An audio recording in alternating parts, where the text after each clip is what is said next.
Gracias, señor presidente. Thank you, Mr. President. Ministers, representatives, after hearing so much analysis, the description of so much misfortune, so many calamities, and after hearing detailed descriptions of the Holocaust that afflict us as a human family, after watching so much intelligence sparkle before our eyes, we are left in silence, contemplating the void, because whilst we have knowledge, or whilst we think we have knowledge, we do not find, we cannot detect common responses to the weaknesses and pains that beset our society. There are no responses being found to the abuses, aberrations, the aggressions of global powers, to the unjust global order that from every angle seems to increasingly suffocate us. And that is happening in spite of our knowledge, our experience, and the spirit that we have as human beings, the spirit that we must nourish to better light our way forward. The tragedies of injustice, supremacist ambitions, the perverse appetites for domination, subjugation, and barbarism were those seen in the worst times that were known as periods of colonization or conquest. These phenomena seem to be worsening, keeping humankind perpetually enslaved to the basest sentiments, avarice, greed, and the imposition of models by some on others. This is all causing us to stray further and further from the principles and values of equality and rights that, with sweat and tears, humanity and intelligence thought they had won. Disaster after disaster, we continue to sow war as the savage MO of imperialism and capitalism. They too are savage, barbaric, and fierce, and we're walking towards the extinction of all human beings. We are refusing to accept that only peace can triumph. That is true because peace is justice, peace is peaceful coexistence, peace is respectful cooperation, it is the furtherance of freedom, dignity, and the sovereignty of all peoples.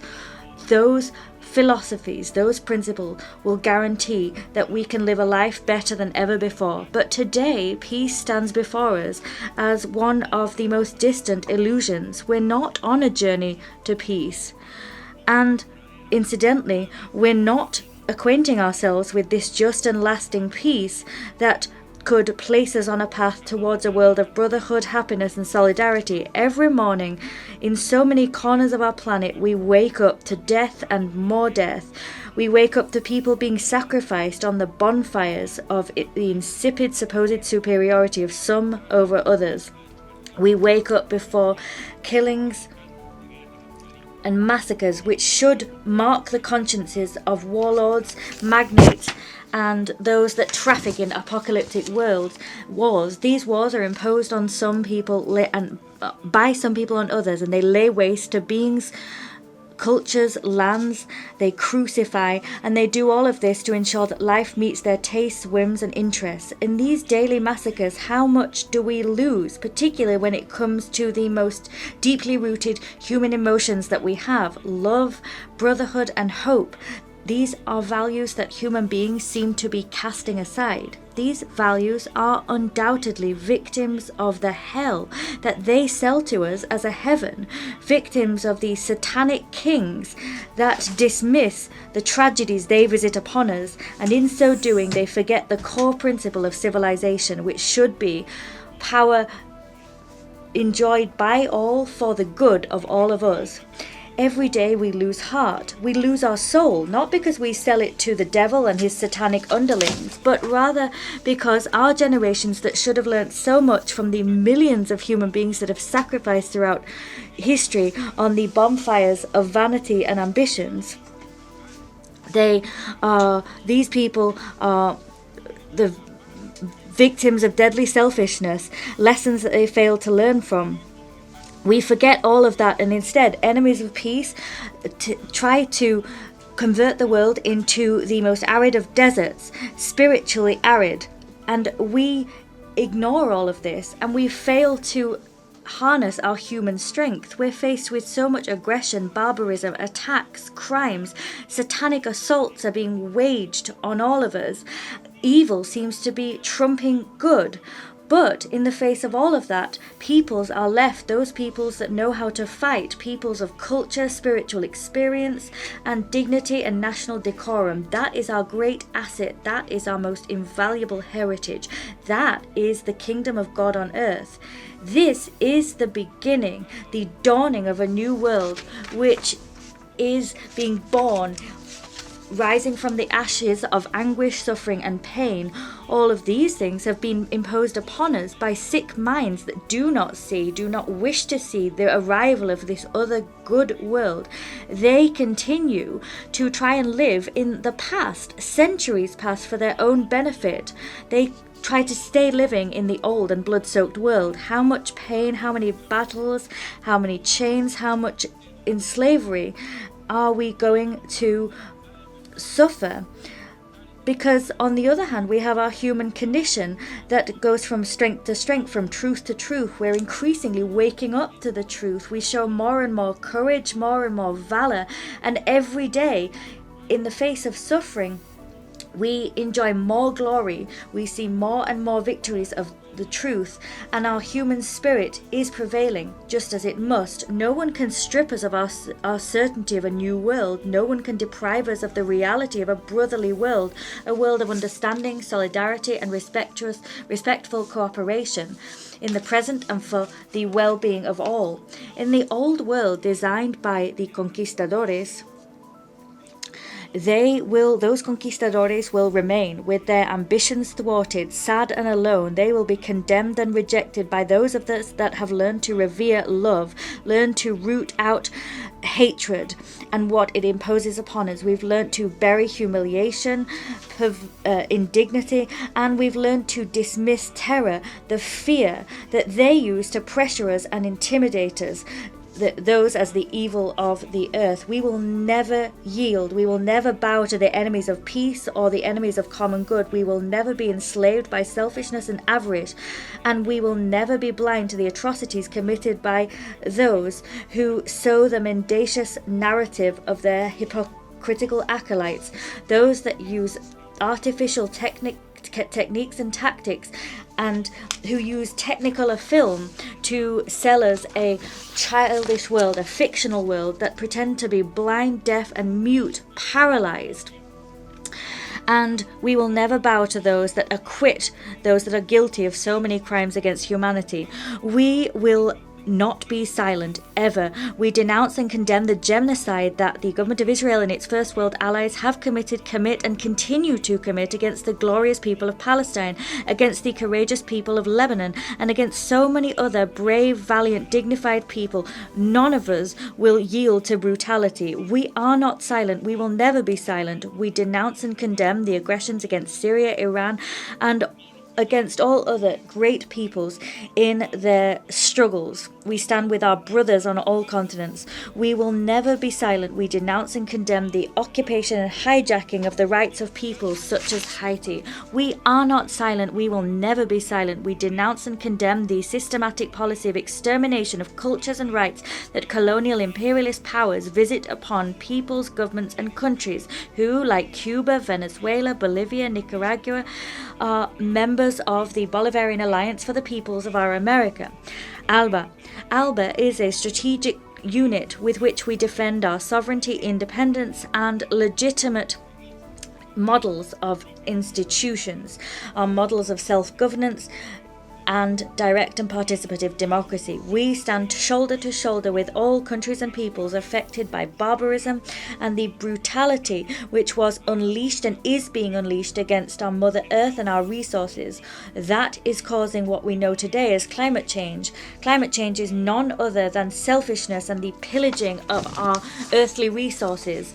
That pillaging has created myriad disasters which are not natural, disasters which require climate justice, disasters that have been imposed upon us by selfish slave masters, the pillagers of our world, the filibusterers. They've done all of that without regard for what we're losing, without compensation, redress, or reparation for what we've lost. We stand shoulder to shoulder in brotherliness, solidarity, in just struggles for food security, health security, education, rights, human security. These are all rights that we will never give up on.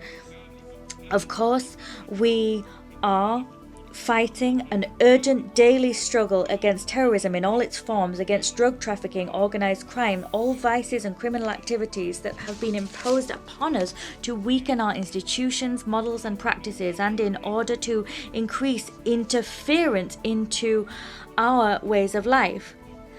Those doing that are attempting to instill and establish ways of living which are not our own. They're seeking to, in so doing, create an image of us according to which we are incapable, mere beggars. We will never accept that model.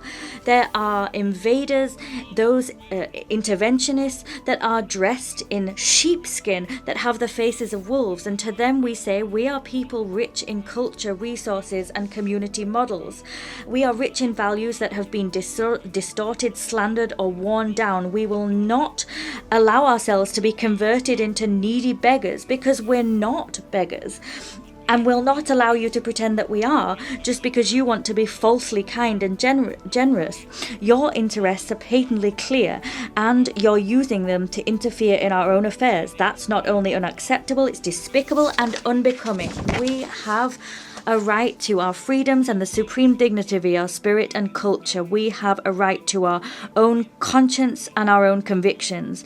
We are allowed to learn and continue on our humble pilgrimage, a pilgrimage that means that we learn from everyone. We're able to incorporate the good into how we live, to cast aside and reject everything that seeks to make us into servile machines divided by the strategies of the imperialists of the earth. We defend our highest dreams. We do so alongside Bolivar, Martí, Sandino, Morazán, and alongside so many great figures that preceded us and led the way for our struggles so that we would win, vanquish and triumph.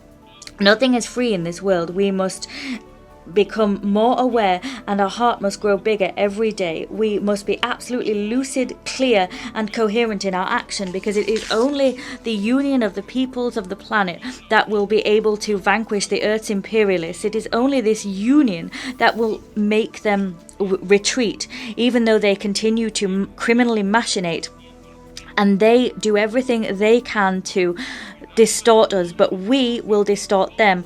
ALBA is a triumphant alliance, and we stand shoulder to shoulder with Chavez, Nicolas and his great people. We are one with the Cuba of Fidel, Raúl, Miguel and their dignified and fearless resistance. We are one with Bolivia and its laudable path forward. We are one with Honduras and its challenges. We are one with Mesoamerica and the challenges it faces. We are one with Asia, with the Arab peoples, with the peoples of that Black Africa, the peoples that live among us. We are one with the Russian Federation in its major struggles against the beast of fascism, battles that we will win. About this there can be no doubt. We are one with the People's Republic of China, a country that teaches us so much, that bestows upon us their wisdom and experience in developing their people's well-being.